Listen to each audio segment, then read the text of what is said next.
I spent my life for my daughter, hoping she would care for me in my old age. But one afternoon, she slapped me at a family gathering. I never expected such cruelty from my own child. My heart broke in silence, but my pride burned brighter. I decided I would not beg for respect. I would act. I chose revenge without noise, without anger. What I did next changed everything. Before I tell you what happened next, hit like, subscribe, and tell us in the comments from which city you're watching. Your support means more than you know. My name is Samuel, and for most of my life, I believed in the power of family. I was raised in a small American town where respect for elders was a given, and a father's word was law. My own father was a man of few words but strong hands, and he taught me that a man's worth was measured by what he built for his children.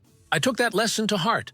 When my daughter, Anna, was born, I made a silent promise to give her a life better than mine. Every day, I woke before dawn, working construction jobs that left my hands raw and my back aching. Every dollar I earned, every hour I spent away from home, was for her. Anna was the light of my life. She was a bright, curious child, always asking questions, always wanting to help. I remember her laughter echoing through the house, her small hands tugging at my sleeve, begging me to read her one more story before bed. Her mother, my late wife, used to say Anna had my stubbornness and her kindness, a combination that could move mountains or start wars. When my wife passed away, Anna was just 12. I became both mother and father, learning to braid hair, pack lunches, and wipe away tears. I poured everything I had into raising her, believing that love and sacrifice would be enough to keep us close.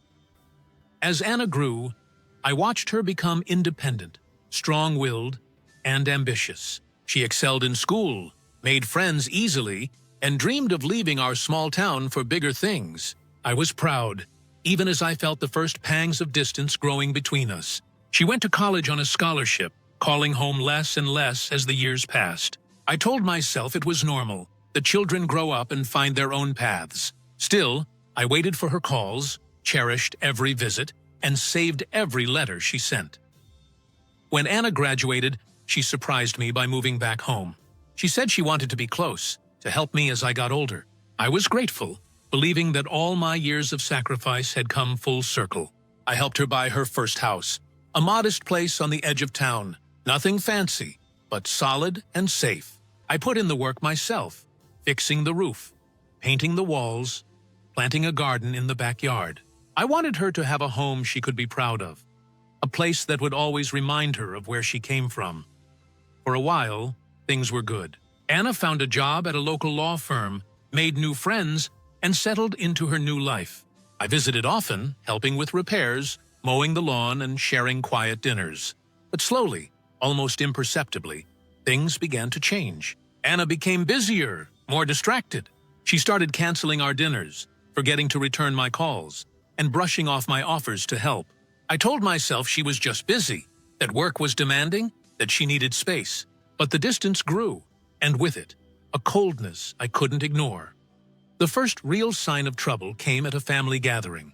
It was Anna's birthday, and I had spent days preparing her favorite meal, baking a cake from scratch, and inviting her friends and our few remaining relatives. The house was filled with laughter and music, but Anna seemed distant, barely acknowledging my efforts. When I tried to join a conversation, she interrupted, correcting me in front of everyone.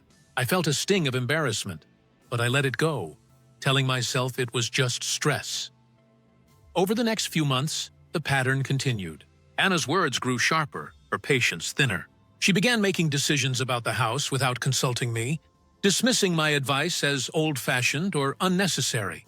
She laughed at my stories, rolled her eyes at my suggestions, and spoke to me with a tone that bordered on contempt. I tried to talk to her, to remind her of all we'd been through, but she brushed me off, saying she was too busy or too tired to deal with my drama. I started to feel like a stranger in the home I had built. The neighbors, once friendly, began to avoid me, whispering about the tension between father and daughter. I heard Anna complaining about me to her friends, calling me stubborn, old, and out of touch. The respect I had worked so hard to earn was slipping away, replaced by impatience and disregard. I clung to the hope that things would get better, that Anna would remember the sacrifices I had made, the love I had given. but the distance only grew. One evening, after a particularly tense dinner, Anna told me she needed space. She said I was suffocating her, that I needed to let her live her own life. I nodded, swallowing my pride, and left her house without a word. I spent that night alone, replaying every moment of our relationship, searching for where I had gone wrong. I wondered if I had given too much, if my love had become a burden instead of a blessing. But nothing could have prepared me for what happened next. The day that would change everything was just around the corner, and I had no idea how deep the betrayal would cut. I thought I had seen the worst of Anna's coldness, but the humiliation she dealt me at our next family gathering would shatter everything I believed about love, respect, and the meaning of family. The day of the family gathering dawned bright and warm, the kind of afternoon that should have been filled with laughter and memories. I arrived early, as I always did, carrying a basket of fresh bread and a bottle of Anna's favorite wine. I'd spent the morning tending to her garden, pulling weeds and trimming the hedges, wanting everything to look perfect for her guests. I wore my best shirt, the one Anna had given me for Father's Day years ago, hoping it would remind her of better times. The house was already buzzing with activity. Anna's friends and colleagues mingled in the living room, their voices rising in cheerful conversation. I recognized a few faces from previous gatherings, but most were strangers, young professionals with polished smiles and expensive clothes.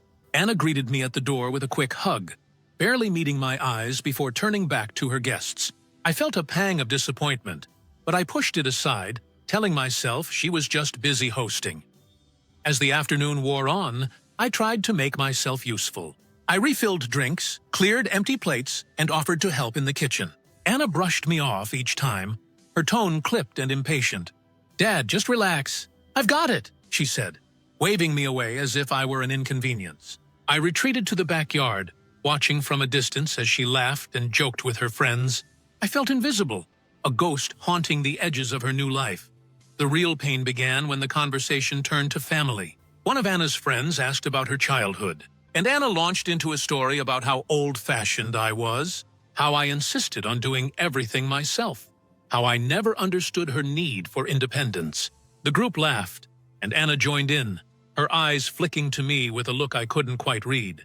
I tried to smile, to play along, but the words stung. I felt the weight of every sacrifice I'd made, every sleepless night, every dollar saved, suddenly reduced to a punchline. Later, as the sun began to set, Anna called everyone to the dining room for dinner. The table was set beautifully, candles flickering in the soft evening light. I took my usual seat at the end, but Anna stopped me.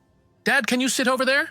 she said, pointing to a chair at the far end, away from the center of the conversation. I hesitated, feeling the eyes of her friends on me, but I moved without protest. The meal passed in a blur, Anna barely acknowledging my presence, her laughter growing louder as the wine flowed. After dinner, the group moved to the living room for drinks and games. I tried to join in, offering a story from my own youth, but Anna cut me off. "Dad, not now. We've heard that one before."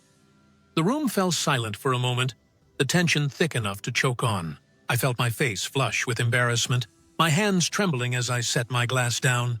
I wanted to leave, to escape the humiliation, but I stayed, hoping for some small sign of kindness from my daughter.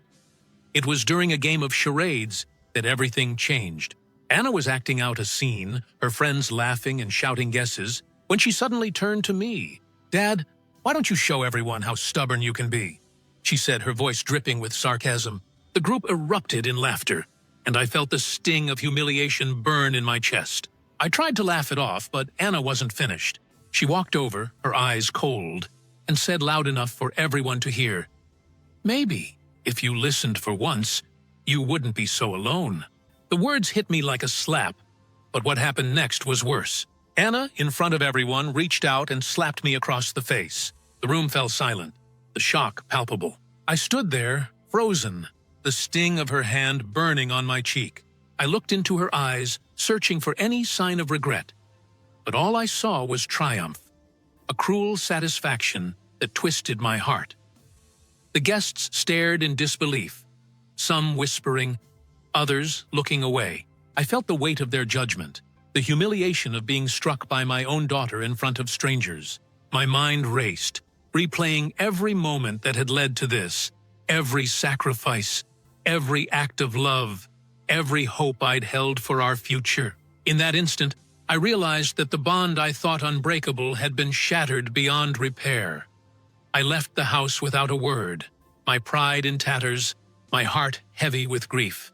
I walked the dark streets alone, the echoes of laughter and whispers following me like ghosts. I thought about the home I had built, the years I had given, the love I had poured into Anna's life, and I wondered how it had all come to this.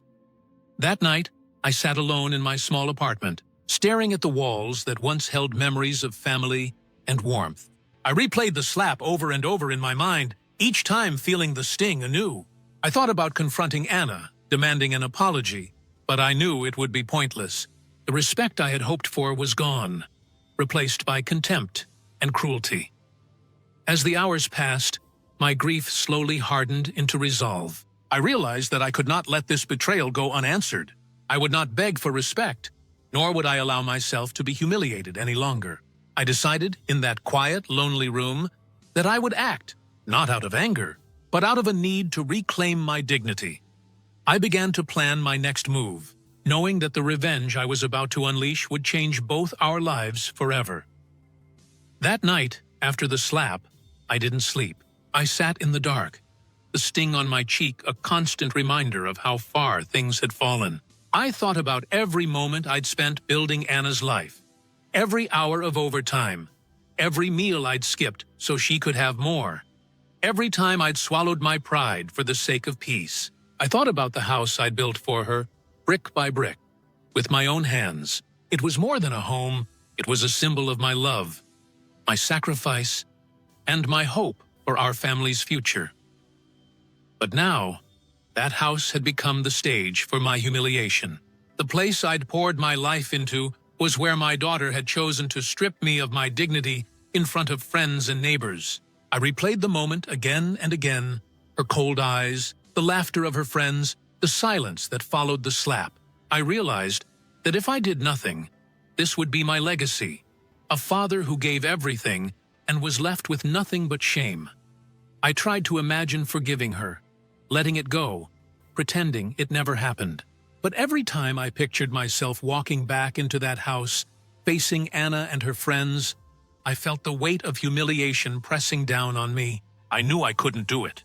I couldn't let her believe that her cruelty had no consequence. I couldn't let the world see me as a man who would accept such disrespect, even from his own child. I thought about confronting Anna, demanding an apology, but I knew it would be pointless. She had made her choice, and words would never change her heart. I needed to do something that would speak louder than any argument, something that would show her, and everyone else, that I still had power, that I still had dignity. That's when I remembered the deed to the house. Years ago, when Anna was just starting out, I'd helped her buy the place. I'd put my name on the deed, not because I wanted control, but because I wanted to protect her. I wanted her to have security, to know that no matter what happened, she'd always have a home. I never imagined I'd need that leverage for myself. I dug through my old files, searching for the paperwork. My hands shook as I found the folder. The legal documents yellowed with age but still binding. I read through the clauses, my heart pounding as I realized what I still held. I had the legal right to sell the house. Anna had never bothered to change the paperwork, never thought she'd need to. She'd taken my presence and my support for granted. The idea of selling the house felt drastic, almost unthinkable, but the more I considered it, the more it made sense.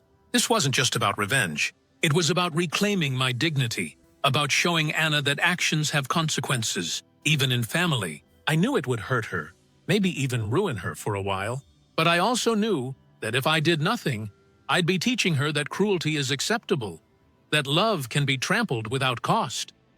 I spent the next few days in quiet preparation. I didn't tell anyone what I was planning.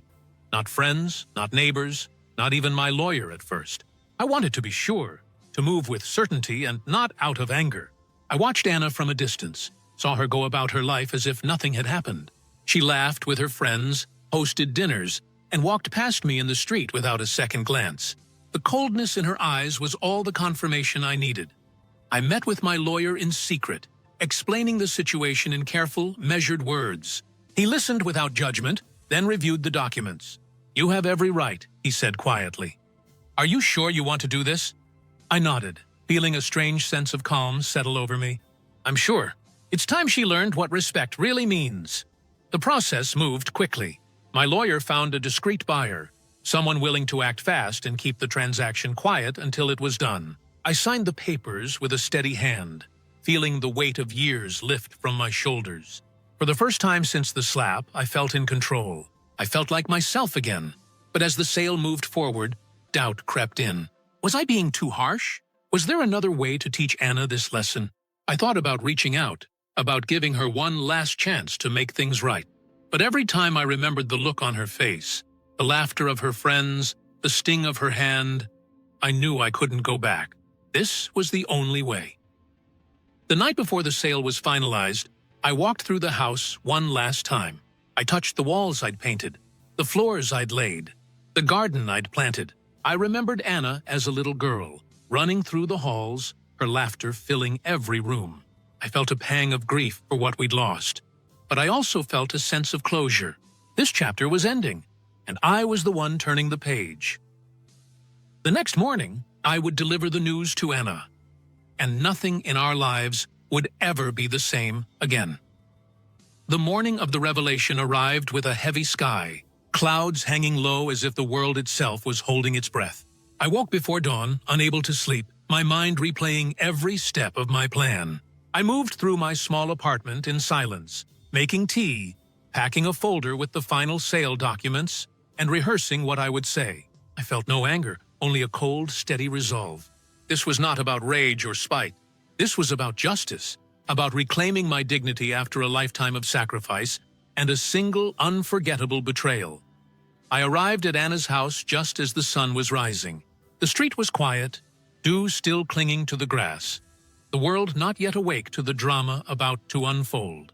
I stood for a moment on the porch, looking at the home I had built for her, remembering the years of labor, the laughter, the hope. I let myself feel the weight of it all, then knocked on the door. Anna answered, surprised to see me so early. She wore a robe, her hair still tousled from sleep. "Dad, what are you doing here?" Her voice was wary but not unkind. For a moment, I almost faltered. I almost let the memory of her as a child, the daughter I'd loved so fiercely, soften my resolve. But then I remembered the slap, the laughter, the humiliation. I remembered the look in her eyes that told me I was nothing. "I need to talk to you," I said, my voice calm. "It's important." She let me in, and we sat at the kitchen table, the same table where I'd once helped her with homework, where we'd shared countless meals. I placed the folder on the table between us. Anna glanced at it, then at me, her brow furrowing. "What's this?" I took a deep breath. "Anna, I want you to listen to me. I've spent my life building this home for you, giving you everything I could. I never asked for anything in return except respect. But what happened at the family gathering, what you did to me in front of everyone, was more than disrespect. It was betrayal. It was cruelty. And I can't let it go unanswered." She opened her mouth to protest, but I held up a hand. "I'm not here to argue. I'm not here to fight. I'm here to tell you that the house has been sold. The papers are signed. The sale is final." For a moment, Anna just stared at me, her face blank with shock. Then the color drained from her cheeks. You sold my house?" Her voice was barely a whisper. "Our house," I corrected gently. "The house I built, the house I still had a legal claim to. I never wanted to do this, Anna, but you left me no choice. Actions have consequences. You taught me that." She stood up abruptly, her chair scraping against the floor. "You can't do this. Where am I supposed to go? This is my home." I looked at her, really looked at her, and saw not the little girl I'd raised, but a woman who had forgotten what it meant to honor her family. "You'll find a way. You're strong. You're independent. You always said you didn't need me. Now you'll have to prove it." Tears welled in her eyes, but I didn't waver. I stood, gathering my things. "The new owners will be here in a week. You have until then to move out. I hope one day you'll understand why I did this. I hope you'll remember what respect means." I left her standing in the kitchen, the folder still on the table, her world suddenly as empty as mine had been since the day she slapped me. As I walked out the door, I felt a strange mix of sadness and relief. I knew I had done what needed to be done, but the cost was heavy. Outside, the neighbors were beginning to stir. I saw curtains twitch, faces peering out, whispers already starting to ripple through the street. I walked away with my head held high, not because I was proud of what I'd done, but because I knew it was the only way to reclaim my dignity. The next few days were a blur. Anna tried to call me, to plead, to bargain, but I didn't answer. I needed space, needed to let the consequences of her actions settle in. I heard from mutual friends that she was devastated, that she couldn't believe I'd actually gone through with it. Some said I was cruel, others said I was justified. I didn't care about their opinions. This was between me and Anna, a lesson written in silence and finality. I began to prepare for my own departure. I sold what little I had left, packed a suitcase, and made arrangements to leave the country. I wanted a fresh start. Far from the whispers and the memories, far from the pain of a family torn apart by betrayal and revenge. As the day of my departure approached, I wondered if Anna would come to see me one last time, or if our story would end with nothing but silence between us. The final week in town felt like living in the eye of a storm. Every morning, I woke before sunrise, my mind clear and my heart strangely calm. I walked the quiet streets, passing neighbors who now looked at me with a mix of curiosity and respect. Some nodded in silent approval. Others avoided my gaze, but no one dared to ask what had truly happened. The whispers had grown, but I let them swirl around me like autumn leaves. I was done explaining myself. Inside Anna's house, the mood was different. I heard from a mutual friend that she was frantic, packing boxes late into the night, making desperate calls to lawyers and realtors. She tried to find a loophole, a way to reverse the sale, but the documents were airtight. My lawyer had made sure of that. The house was no longer hers, and soon it would not even be a memory she could claim as her own. I spent my last days in town quietly, tying up loose ends. I visited the bank, closed my accounts, and donated what little furniture I had left to a local shelter. I walked through the empty rooms of my own small apartment, remembering the years I'd spent building a life for Anna. The laughter and the arguments, the hope and the heartbreak. I felt the weight of finality in every step, but also a sense of freedom I hadn't known in years. The day before I was set to leave, Anna called me one last time. I let the phone ring, my resolve unshaken. I knew what she wanted, an explanation, a chance to plead her case, maybe even an apology. But I also knew that nothing she could say would change what had happened. The slap, the laughter, the humiliation. Those wounds ran too deep for words to heal. On my last morning, I walked to the house one final time. The garden I'd planted was overgrown, the paint on the porch chipped and faded. I stood at the gate, looking at the home I'd built with my own hands, and felt a wave of sadness wash over me. But I didn't let it linger. I had made my choice, and I would see it through. As I turned to leave, Anna appeared at the door. She looked smaller than I remembered, her eyes red from crying, her shoulders slumped in defeat. For a moment, we just stared at each other, the silence between us heavier than any words. "Dad," she said, her voice trembling.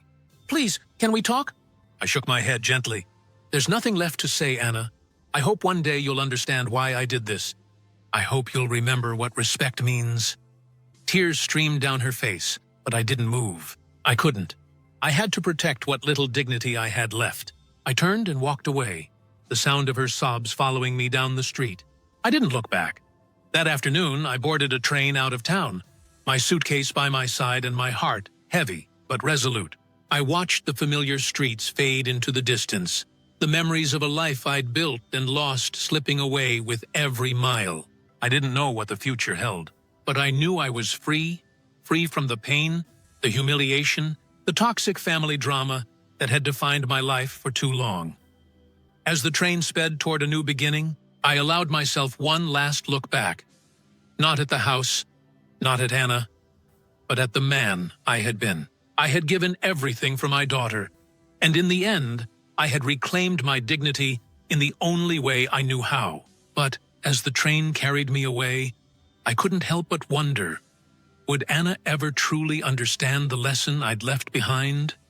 Or would my act of revenge haunt us both for the rest of our lives? The train ride out of town was quiet, the rhythmic clatter of the tracks a strange comfort as I watched the world blur past my window. I didn't know where I was going, only that I needed to be somewhere new, somewhere untouched by the echoes of betrayal and the weight of broken trust. I arrived in a small coastal town, the kind of place where no one knew my name or my story. The air smelled of salt and possibility, and for the first time in years, I felt the tension in my chest begin to ease. I rented a modest room above a bakery, the scent of fresh bread greeting me each morning. My days became simple. Long walks along the shore, quiet meals, evenings spent reading or watching the waves.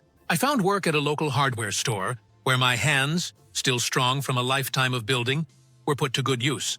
The people here were kind but kept their distance, respecting my silence. I became known as the quiet man from somewhere else, and that was enough. In the stillness of my new life, I had time to reflect. I thought about Anna every day, wondered how she was coping, if she'd found a new place to live, if she'd learned anything from what had happened. I missed her, of course. No parent can cut their child from their heart, no matter how deep the wound. But I also knew that I had done what I needed to do, not just for myself, but for the memory of every sacrifice I'd made, every lesson I'd tried to teach her. Word reached me, through a letter from an old neighbor, that Anna had struggled in the months after I left. She moved in with a friend, took on extra work, and for a while, kept to herself. The story of what happened between us became a cautionary tale in our old neighborhood, a reminder that respect, once lost, is hard to regain, and that even the strongest family bonds can break under the weight of betrayal.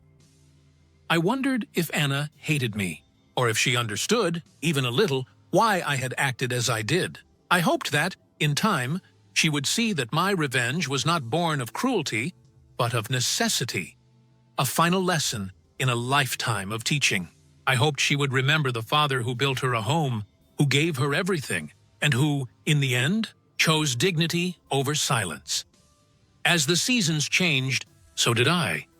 The pain of the past faded, replaced by a quiet pride. I had survived the worst kind of family drama, the deepest kind of betrayal, and come out the other side with my self-respect intact.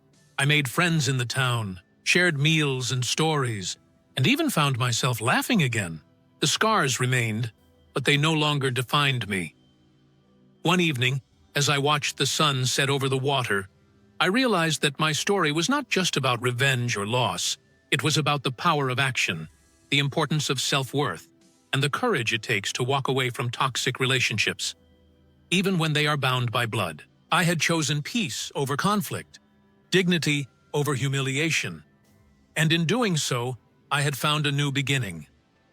But as I settled into my new life, a letter arrived. One with Anna's handwriting on the envelope.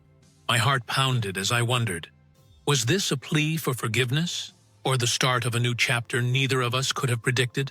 I stared at the envelope for a long time before opening it, my hands trembling with a mix of hope and dread. Anna's handwriting was unmistakable. Neat, careful, the same script she'd used as a child when she wrote me birthday cards. I sat by the window, the sound of the sea in the distance, and finally broke the seal. Her letter was short, but every word was heavy. She wrote that she had spent months angry, confused, and lost. She admitted that at first, she hated me for what I'd done, for taking away her home and vanishing without a trace. But as the days turned into weeks, and the weeks into months, she began to see things differently. She wrote about the struggle of starting over, about the loneliness and the shame, but also about the lessons she'd learned. She realized how much she had taken for granted: the roof over her head, the meals we shared, the quiet presence of a father who had always put her first. Anna didn't ask for forgiveness, nor did she offer an apology in so many words. Instead, she wrote about respect, how she finally understood what it meant, and how she wished she had shown it before it was too late. She told me she was working hard, building a life on her own, and that she hoped one day we could meet again, not as father and daughter bound by obligation, but as two people who had learned from their pain. I read her letter over and over, tears blurring the words. I felt a strange sense of peace settle over me. I knew we could never go back to the way things were. But maybe, just maybe, we could find a new way forward. I wrote back, telling her that I wished her well, that I was proud of her strength, and that I hoped she would always remember the lessons of our story. Not just the pain, but the dignity, the courage, and the love that had always been there, even when it was hard to see. As the years passed, Anna and I exchanged letters now and then. We never spoke of the slap, the sale, or the day I left. Instead, we wrote about the present, her new job, my life by the sea, the small joys we found in our separate worlds. Our relationship was changed forever, but it was honest, and in its own way, it was healing. I grew older in that quiet town, surrounded by the peace I had fought so hard to find. I made friends, tended a small garden, and watched the tides come and go. Sometimes I would sit on the shore and think of Anna, of the life we had shared, and the lessons we had both learned. I knew that my story was not just about revenge or betrayal, but about the power of standing up for oneself, even when it means letting go of what you love most. If this story moved you, please hit like, subscribe, and share it with someone who needs to hear it. Tell us in the comments if you've ever had to choose dignity over comfort, or if you've found peace after family conflict.